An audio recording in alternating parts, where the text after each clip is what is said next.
아마추어와 프로의 구분이 없는 미술 시장에서 살아남고자 애쓰시는 전문 예술가님들, 화가님들, 오늘 또 안녕하신지 안부 물어봅니다. 참 애매합니다. 이렇게 물어봐야 되는가? 요즘 제가 이 미술 생태계 변화에 대해서 이야기를 하면서 생활미술과 엘리트 미술을 많이 구분하자라고 이야기를 하고 있습니다. 그러다가 보니까 좀 별스럽지 않은 이야기들, 그런 생각들이 많이 닥쳐오고 있습니다. 정말 웃기지 않아요? 아마추어가 프로의 길을 누르고 프로 화가가 오히려 아마추어처럼 자신의 작품에 예쁨을 덧칠해야 되는 우리나라의 미술. 참 좋은 나라인가요? 나쁜 나라인가요? 애매하기 그지없습니다. 적당한 시간과 적당한 기술만 있으면 전문가 취급을 받고, 그죠? 아트페어 몇 번이면 벌써 문화생을 두기 시작을 합니다. 그만큼 예술하기 쉬운 나라가 우리나라입니다. 아니면 오히려 이런저러다 보니까 예술의 수준이 세계 미술 시장에 접근하기 어려운 것인지 그것조차도 알 수 없습니다.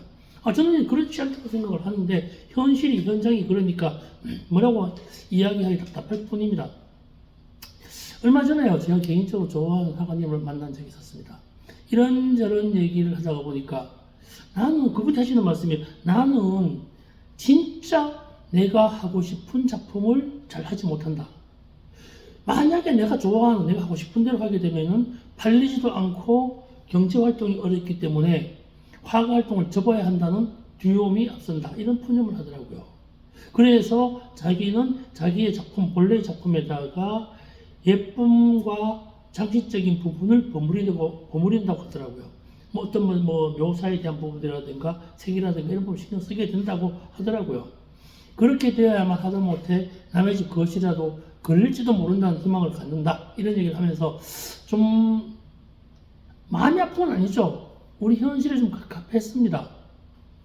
이런 문제들이 왜 일어나는가라고 하는 것에 대해서 생각해 볼 필요가 있지 않을까 건의해 봅니다. 네, 안녕하세요. 미술시장의 새로운 패러다임을 구축해 나가고 있는 미술만평 313회차 전국의 만평이님과 해외 동반 만평이님께 인사드립니다. 안녕하세요. 오늘 또 즐거운 하루를 되시고요. 반갑습니다. 오늘이 벌써 세 번째네요. 미술 생태계 변화에 대한 이야기들. 그럼 제가 계속 주장하고 있는 부분이 생활미술과 엘리트 미술의 분리가 되어야만 전문가가 살 수 있는 방법이 되지 않겠는가? 이런 이야기 많이 하고 있었습니다. 사실 이런 이야기가 무의미해야 되는데, 유의미하게 다가오는 이유는 간단합니다. 전문가가 길을 펴지 못하는 미술시장이기 때문입니다. 전문가가 살아야 세상이 사는데 그러지 못하니까 문제죠. 그렇다면, 그리고 이 얘기죠. 본 이야기 앞서서 아시죠? 좋아요와 구독은 미술만평을 살찌게 합니다. 부탁드립니다. 하다가 보니까 이게 광고 미술은 불가능합니다. 겨우 4,500 넘는데, 그래도 이 구독자 숫자가 는다는 것에 대해서는 약간의 좀 재미를 느껴요. 할 수 있는 보람도 느끼고요. 그래서 구독 눌러주시기를 기다려 봅니다. 예술가 살이가 무척 힘듭니다. 힘겹습니다. 몇 해 전이었나요? 제가 여기 미술만평 97회차에서 화가하다 망하는 방법에 대해서 말한 적이 있습니다. 혹시 못 들으신 분 있으면 가서 보세요. 이게 지금 벌써 313회차니까 97회니까 아주 옛날입니다. 한 4년 정도 된 것 같은데요. 거기서 이런 얘기 했습니다. 돈 번 다음 그림 그리면 망하기 첫 번째다. 나만의 독특한 모양을 만드는 것은 두 번째로 망하는 방법이다. 그리고 있죠. 때를 기다리면서 나의 최선을 다한다. 운이 좋아야 자리 잡는다. 고독한 예술가의 길을 걸어야 한다. 이런 게 네 번째, 다섯 번째 얘기를 했었습니다. 이거는 지금도 마찬가지인 것 같습니다. 오늘은 그러니까 세상이 변해도 살아남는 예술가의 보편적 이야기하고요. 미술 생태계의 변화에 따른 예술가로서 살아남는 방법에 대해서 이야기 한번 해보려고 해요. 이게 역시도 뭐 똑같은 얘기를 합니다만 제 얘기가 정답이라거나 해답이라는 얘기는 하지 않습니다. 다만 경험치에서 이런저런 이야기에 대해서 나의 이렇게 하는 것이 훨씬 좋지 않을까라는 이야기를 덧붙일 뿐입니다. 사실은요, 제가 맞는 것 같기도 합니다. 그렇다고 우길 수는 없잖아요. 그러죠? 이런 얘기 하기 전에 좀 재밌는 일이 있었습니다. 오늘 이야기 좀 생태계의 변화 중에 하나이긴 합니다만 다음에 이야기하려는데 좀 사전에 보시는 것과 마찬가지입니다. 요즘 도자 공예 하시는 분들 무척 힘듭니다. 정말 힘듭니다. 이천 유주 광주에 계신 분들 정말로 안 팔립니다. 도자기 안 팔립니다. 생활자기도 안 팔립니다. 그나마 생활자기는 조금 연명을 하게 되는데요. 작품 도자 했던 분들 정말 힘겨운 삶을 살고 있습니다. 왜 그럴까요? 그냥 우스갯소리를 했습니다만 저는 누가 도자 하시는 분들끼리 농담반 진담반으로 그랬어요. 요즘 아파트나 가정집에 장식장이 사라지고 있다. 지금 보시는 거 생각해 보세요. 거실에 장식장이 있는지. 장식장이 없으니까 도자기를 둘 데가 없어요. 보관할 데가 없어요. 자랑할 데가 없어요. 뭐 이래서 문제가 되지 않겠는가. 진열장이 사라지고 있다. 이런 답을 했는데 이것도 한번 저희 앞뒤 좀 어순이나 모순 뭐 이런 부분이긴 하지만요. 쓴 공예보다도 쓸 공짜의 공예가 아니라 보관하고자 하는 공예를 하다가 보니까 지향하다 보니 이런 문제가 생기지 않았나 생각해 봅니다. 뭐 예술 지향도 좋겠지만요. 쓸 공짜를 쓰니까 쓸 수 있는 작품을 만드는 것이 좀 우선되어야 되지 않았는가. 이 얘기는요, 한 몇 회차 뒤에 이야기할 생각입니다만, 오늘 뭐 여기까지 마치고요. 공예 문제 있다. 뭐 이런 얘기를 말씀드려 봅니다. 본격적으로 말씀드리면요. 어떻게 하면 이러한 생태 변화의 시대, 미술 생태계가 변하는데 예술가로 살아남을 수 있을까요?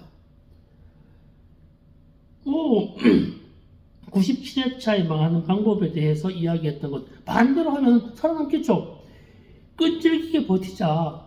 뭐 평범도 비범이다. 운보다 실력이다. 고독이 아니라 공존 공생하자. 뭐 이렇게 하면 뭐 예술가로 살아남을 수 있겠죠. 뭐 그렇잖아요.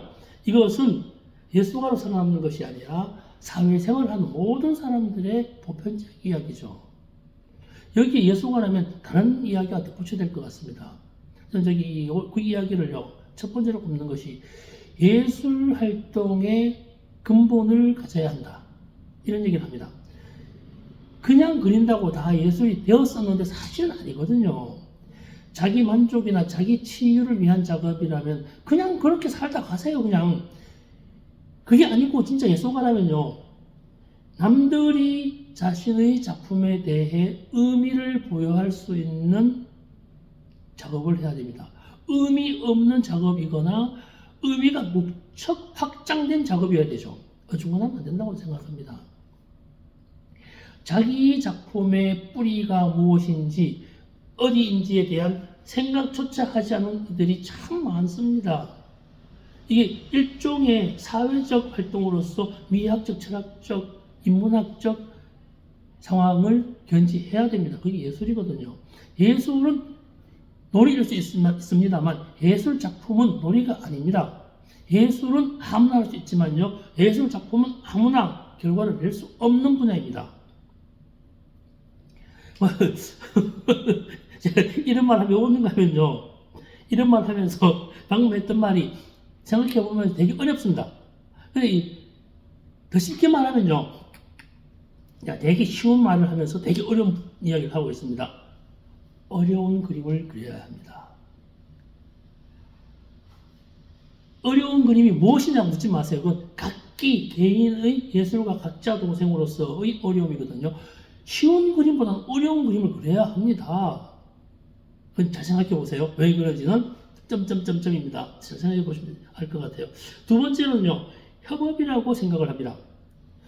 혼자 사는 세상 끝났습니다. 인공지능이 접근할 수 없는 세계관과 철학적 기반을 본인의 주변에 있는 갤러리스트나 인문학자나 평론가들의 조언과 논의와 협업이 필요합니다. 그래야 거기서 배우고 그래야 그들이 본인의 작품의 기반을 탄탄하게 만들어 줍니다. 화가가 다 어떻게 알아요? 예술하기 바쁜데 언제 자기 세계를 이야기합니까? 저도 지금 제가 오늘 또 지금 뒤에 배경 보이는 그림 오늘 오픈합니다만 전 예술가들, 화가들을 만나면 그래요. 화가님은 그림을 그려라. 나는 화가님의 세계를 추적해서 텍스트로 구현하겠다. 협업이 아니죠. 화가가 가지고 있는 것을 끄집어내는 것일 뿐이거든요. 그림 그리는 이미지 언어를 쓰는 사람이 어떻게 텍스트 언어를 같이 사용할 수 있겠습니까? 이미지 언어에 대한 텍스트화 시키는 건 제가 할 일이죠. 저 같은 사람이 할 일이기 때문에 그것을 분리시켜서 열심히 그림 그려라. 어려운 그림을 그려라. 그럼 내가 쉽게 번역하겠다. 이런 얘기 많이 합니다. 세 번째는요.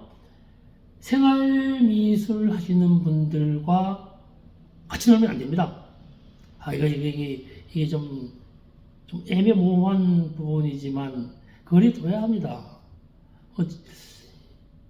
지금까지 작업만 했던 분들이 상관없겠지만 이레이지에 섞여서 무슨 협회니 단체니 해가지고 섞여서 같은 영역에서 활동한다면요 생활미술가들의 근성과 집단력과 조직력에 묻히게 됩니다. 지난 회차에 말씀드렸지만요 미술 생태가 변하게 되면요 생활미술인들의 조직력과 사회활동력은 더욱 강화될 거기 때문입니다. 그래야 본인들도 예술이라고 부를 수 있거든요. 따로 놀아야 합니다. 근데요, 참 이게 아이러니한 게 저는 안 그럴 겁니다.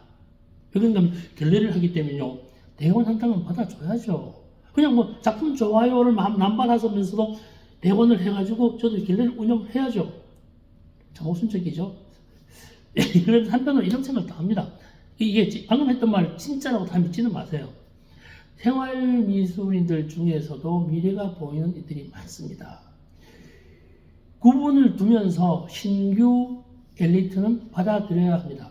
이런 부분들은요, 화가님들의 역할이 아니고 갤러리스트의 활동이죠. 큐레이터의 활동이죠. 찾아내서 더 나은 세계로, 다른 세계로 이끌어내야죠. 젊은 예술인들을 포함해서 말입니다. 이게 이 순서가 있고 순차가 있기 때문에 어쩔 수 없습니다. 그런 부분은요. 사회가 좀 요즘 그렇지 않습니까? 이게 전문가가 살기 좋은 시대가 돼야 되는데 전문가가 살기 힘듭니다. 전문가가 살아야 KV아트가 뜹니다. 지난 시간에 말씀드렸죠. K아트가 아니라 K비주얼 아트가 했으면 좋겠다. KV아트가 구분점이 생긴다. 이런 얘기를 합니다. 이리저리 섞여 있으면요. 옥석을 구분하지 못하는 것이 아니라 옥석 구분을 하지 않습니다. 보통 사람들은요. 쉬운 미술만 바라보게 됩니다. 어려운 미술도 바라볼 수 있는 단계를 제공해야 합니다. 물론 이게요. 어려운 미술이라고 해가지고 우리끼리 그들이 이긴 하겠지만요. 생활미술과 분리되는 시점에서는요.